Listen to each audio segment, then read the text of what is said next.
Good morning, everyone. Welcome to Ask a Property Manager, episode 13. Today is March 25th, 2020. Coming to you from the Own Buffalo Emergency Operations Center in an undisclosed location. I'm Andrew Schultz, principal broker of Own Buffalo Inc. And on today's show, we're going to be discussing how the coronavirus has impacted our operations thus far, a little bit about April 1 rents, and we're going to do a rental property analysis. Before we jump into that, we're going to plug our social media.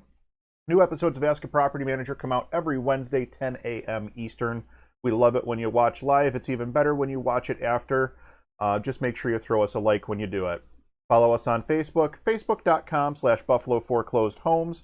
If you're watching this live, chances are you're already following us there. But if you're not following us on YouTube, head on over to ownbuffalo.com, click that link, and subscribe. We're trying to hit that magic 100 subscribers mark so that we can claim our custom URL over there. Last but not least, grab a free 30-minute consultation with me, and I'm going to actually expand on that a little bit this week. These are unprecedented times that we're in right now. If you need assistance navigating these tough situations with your tenants, just need some advice, grab a free consultation call over at ownbuffalo.com. I opened a bunch of time slots, and actually I'm going to switch to that screen now. Let's see here, desktop, and then back to Chrome. I opened up a bunch of time slots for tomorrow and Friday of this week, Thursday, Friday of this week, and I also have some open slots for next week as well. If that'll load, we'll give it a second here. I am operating, obviously, not from our studio today, so this might be a little bit less smooth than what we're typically used to, but we'll try to keep it as smooth as possible for you. Anyways, these are definitely unprecedented times that we're living through right now. If you need assistance, if you need somebody to talk to, reach out, grab a time slot on my calendar. I've opened as many of them up as possible so that I can attempt to help as many people as possible, and let yourself be one of them. That being said, we're going to jump into coronavirus and how it's had an impact on our operations, here at Own Buffalo. So as of March 22nd, which was Sunday, at 8 p.m., Governor Cuomo has dictated that all physical real estate brokerage offices must be closed. He's also dictated that no in-person showings as of March 22nd, 8 p.m., which obviously has some impact on our business. So as of Monday morning, we're working remotely. Our phones are still being answered, and our emails are still being responded to. Actually, we are pretty much set up for remote operation. There have been times that both myself and Kristen, my office manager, have worked from home or from an outside location or something like that. We don't necessarily have to be tethered to the office, so that helped us quite a bit when it came time to roll out working remotely. It was a pretty seamless transition for us. In addition, the no showings, as much as that does suck, it's for everyone's safety. I'm not going to argue that fact. We're already set up with the benefit of having both YouTube walkthrough videos and 360 virtual tours on most of our buildings. So we were actually set up for remote showings almost before the need arose. So we were kind of ahead of the curve on that, which has been good. It sucks that we can't get out there and show apartments directly to tenants, but having the 360 technology available to us especially is super nice. Gives us the opportunity to show a tenant an apartment. It's a walkthrough without having to physically leave their home. So it's kind of a nice touch. As far as maintenance operations go, non-essential maintenance in occupied apartments is on hold. Anything that is an emergency is being tended to right away. We are still doing work on vacant apartments, turnovers, exteriors, etc. Maintenance and contracting operations are considered essential in New York State, which is how we are able to continue with those operations. That's a positive. At least we're able to continue to take care of our tenants that we already have and continue to work toward getting more tenants into apartments. So that's a plus. So that's just a little bit about how we've been impacted here. Obviously, we're working remotely. I'm working from home. Fortunately, I still had a green screen here at the house. It's not quite as nice as the one that I have in the office, but it'll do for now. I want to jump over to coronavirus procedures for property managers. We're talking today about the April 1 rents. It's right around the corner. It's next week. We're going to be talking about what the game plan is going to be for April 1 rents. So things are very fluid right now. I know that they are still working to pass a large stimulus bill, which will result in some checks being sent directly to American citizens. That's very much up in the air right now, as far as I know. I haven't checked into the news too deeply this morning. Maybe something passed and I'm not aware of it yet. But there's so much information coming at you. All you have to do is open your email inbox, and you have probably 15, 20 emails from different companies discussing about what their procedures are going to be and this and that and the other thing. It's overwhelming. It's everywhere. It's the media, it's Facebook, it's in your email, it's in your face constantly. And everybody is talking, and there's not really a whole lot of information, new information that's been pushed out in the last couple of days, at least in terms of where we stand. So the one thing I will recommend is have a written plan. No matter what your plan is going to be, have a written plan and apply that same written plan to everyone equally. This is going to prevent you from stumbling into a fair housing situation where you're offering one tenant a different deal than you're offering another tenant. Don't do it. If you're going to do, like for instance, in our plan, we have 3 different payment options that we're going to be allowing. Those are the only 3 payment options that we're going to be allowing, and it's going to be based on the need from the tenant, which option they wind up going through with. But we do have that in a written plan, and it's set up in such a fashion that we know how to operate that plan and execute that plan without having to worry about making changes here and there for whatever reason. So have a written plan, apply that same written plan to everybody, stick to your plan, and don't deviate from your plan. Okay? It's a good idea to offer a list of resources to your tenants to help them out during this time. I see nothing wrong with offering a list of resources for tenants to go out and try to seek assistance if they're in a position where they need assistance.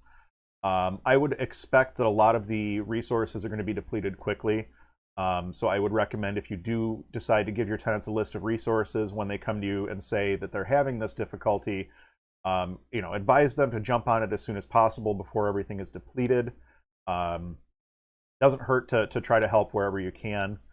If you decide to make changes to your standard operating, whether it's, you're going to, and I'm not going to get into what the plans are that we're offering to our tenants or anything, because every property manager seems to be going at this in a little bit different way. Some are offering no payment plans, and it's just business as usual. And I can certainly understand where they're coming from. Some landlords are offering tenants, just a full-on free month of rent, and if you're in a financial position where you're able to do that, all the more power to you. It's an individual decision by the property owner, and I don't think most property owners are going to be in a position where they can just say, "Oh, let's just skip it" or whatever. You got to have a plan in place. What I'm driving at here. No matter what side of the spectrum, if you're on, we're not going to make any sort of late fee waivers or anything else. We're going to go, this is our policy, we're sticking to it. Or, we're going to be as lenient as we can. Most people are going to fall somewhere in the middle here. And that's why it's so important to have that written plan. I can't emphasize that enough. If you make changes to what's expected of the tenant, make sure that you get it in writing and make sure that everyone signs off on it. So if you're doing a late payment arrangement, or a split payment arrangement or something like that, get it in writing and have the tenant sign off on it. You as the manager should sign off on it, and you should probably have your property owner sign off on it as well, since it's their income that you're ultimately you're ultimately responsible for, where your fiduciary responsibility lies. Get your changes in writing. If you're doing a lease modification, some people are talking about doing lease modifications where they'll add an extra month onto the end of almost like a mortgage remodification or something like that. Get the changes in writing, and understand that just because you have a payment plan in place with your tenant doesn't mean that that's going to necessarily be followed. Looking right back to point number 1, things are very fluid right now. You may have a tenant that when they sign that payment plan, their job hasn't been interrupted, or has been minimally interrupted or something like that. They may find out 3 hours after signing that payment plan that they're no longer employed. So understand that you might have a payment plan, but it may not be followed, and that is something that you have to take into account. The bottom line here is, if you own rental income property, number one, don't stick your head in the sand. Don't be an ostrich. Plan for this. And number two, anticipate that you may have some sort of an interruption in your pay schedule. Those are the two things that I would recommend everybody pay the most attention to right now when it comes to their rental property portfolio. Make sure that you're taking care of yourself, your tenants, your business. So I do want to move forward here a little bit. I want to jump into a property deal analysis. I have to change my screen here a little bit before I apologize. I'm only working off of one monitor today, so I have to do everything a little bit more manually. So we're going to jump to desktop screen 1. So today we're going to do an investment property analysis. What I have here is basically just an Excel spreadsheet that I've built and kind of modified over the course of the years to help me do a quick analysis of a rental property. It also has a mortgage calculator. I think this is something that I literally Googled Excel mortgage calculator and just tagged it in here because I needed something to do a mortgage calculator, and I got sick of running all over the web to find a good calculator. So I just took this one. Also has an amortization table.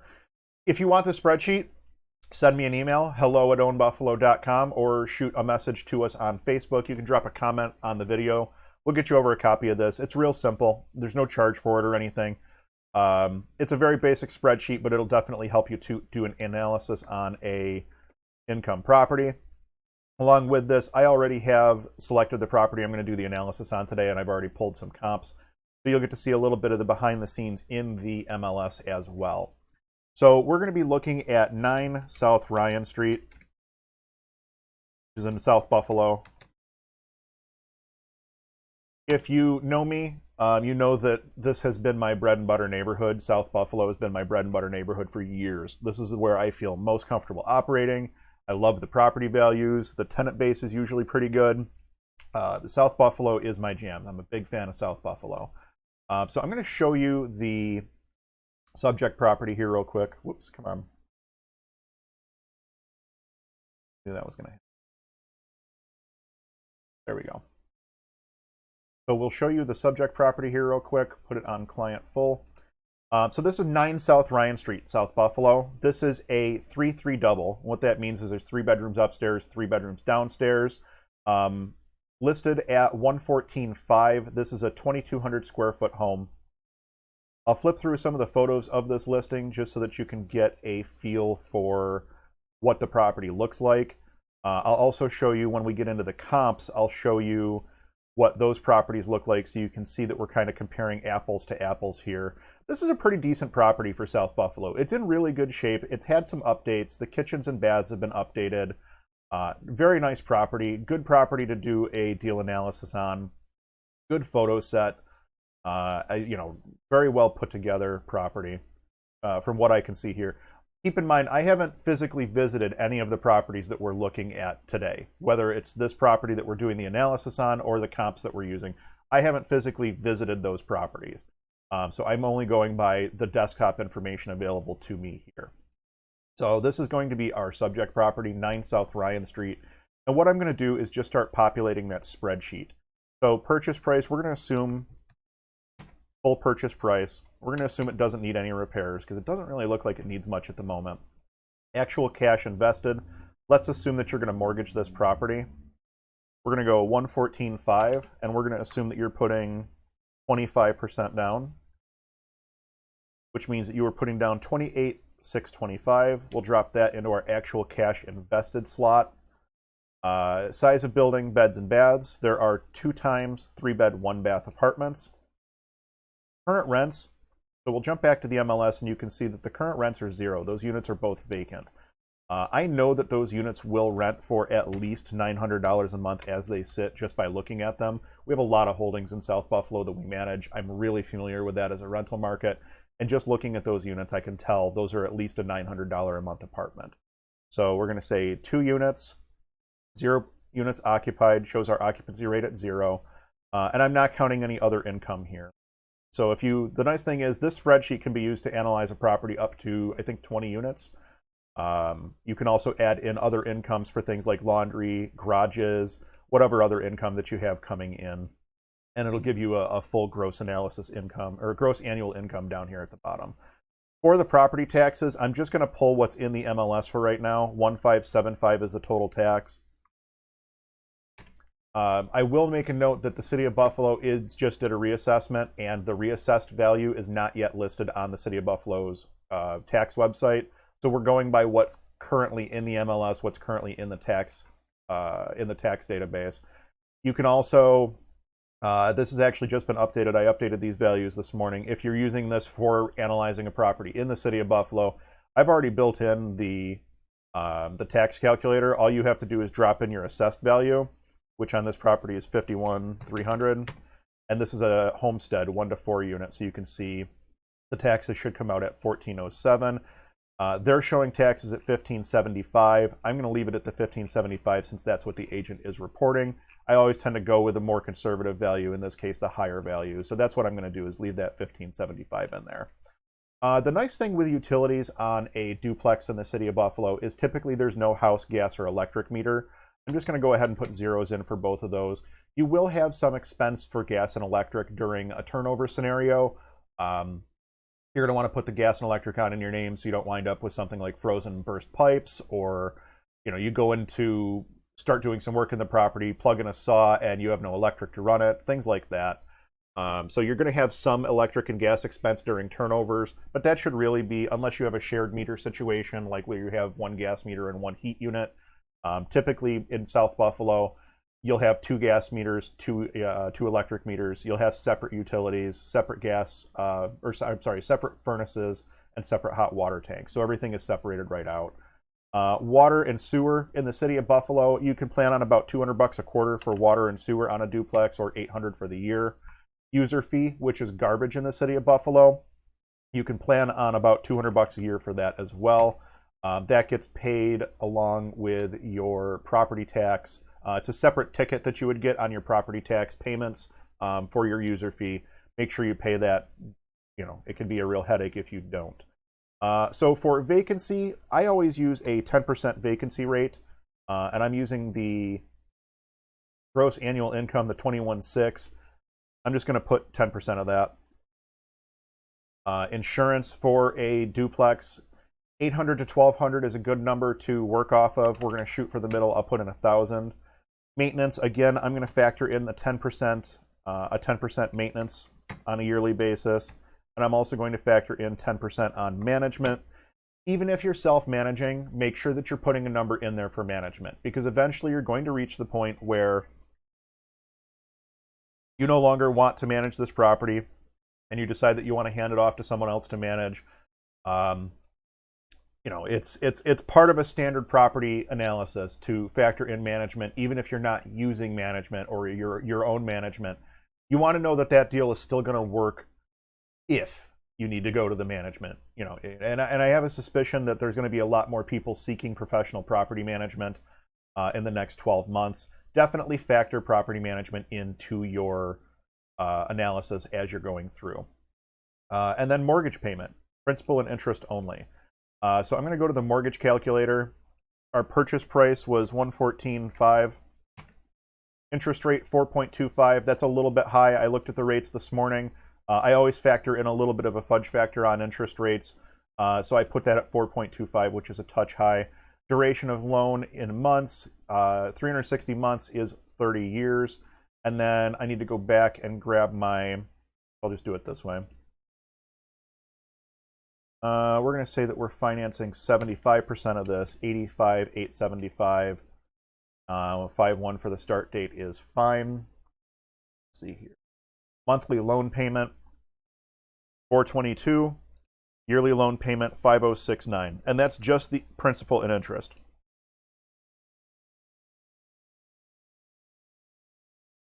Let's see here.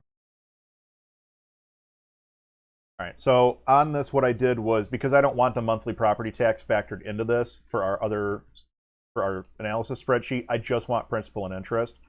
I just put the monthly property tax amount as 0 for this. That way I could get it to load up a proper amortization table as well. And you can see it builds out a full am table. Shows you what your interest and principal is on every single payment all the way down the line. So it's kind of a handy little thing to have. Makes it really easy to figure out what your mortgage would look like very quickly without having to jump back and forth in and out of different programs, different websites. So we're going to say $50.70 for that mortgage payment on a yearly basis. We'll scroll back up to the top here. And now what we're looking at is our cash-on-cash return and our cap rate. So cash-on-cash return, actually I left a little cheat sheet over here. Cash-on-cash return is factored as a net operating income divided by the actual cash invested. So our net income, net income right there is essentially our gross income minus our yearly expenses. I just moved it up to the top here rather than down at the bottom to make all the numbers, I can show all the numbers on one page. So you've got your net operating income divided by your actual cash invested. In this instance, this is your actual cash invested, the $28,625. Your cash-on-cash return on this property is going to be a 22.6% cash-on-cash return, assuming everything goes the way it's supposed to. Beautiful numbers.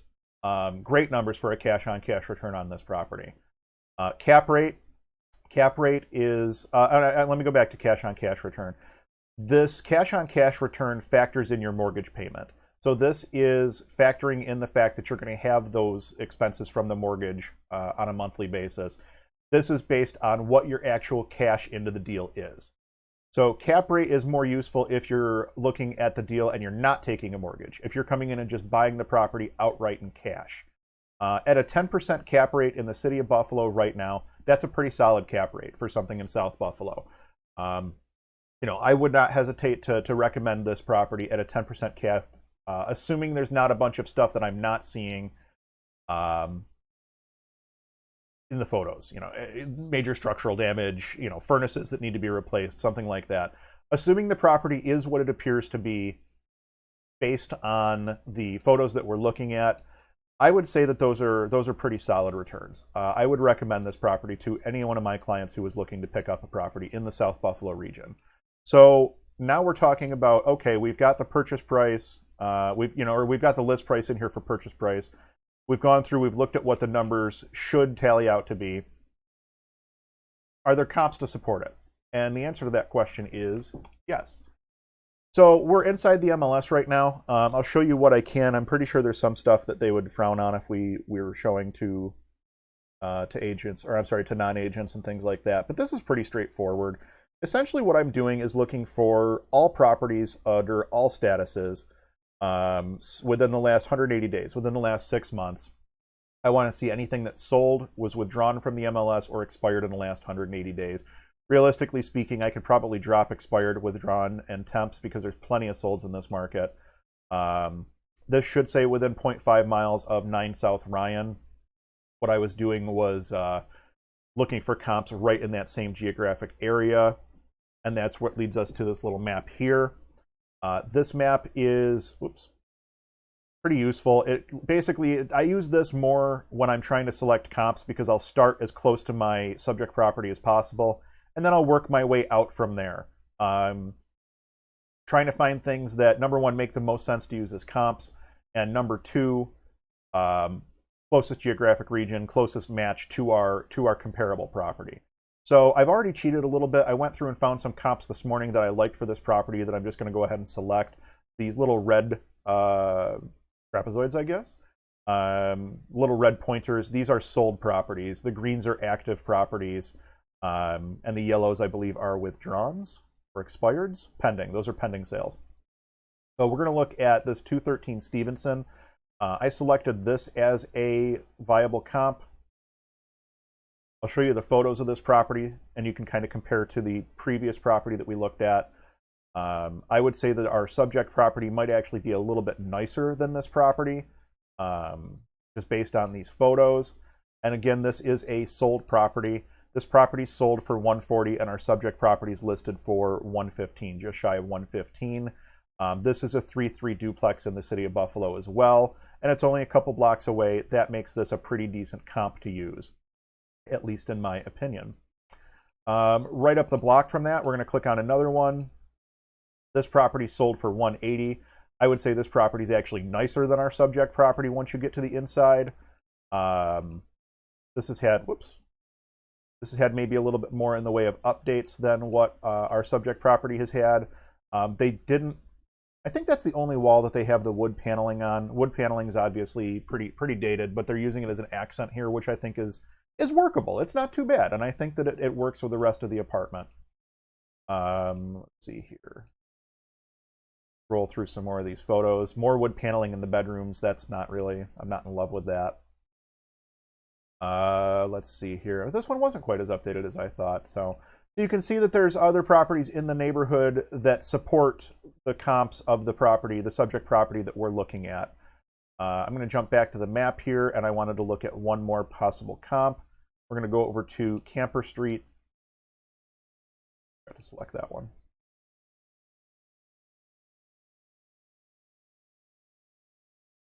And this is another, right in the same neighborhood. This is another comp, good sold comp.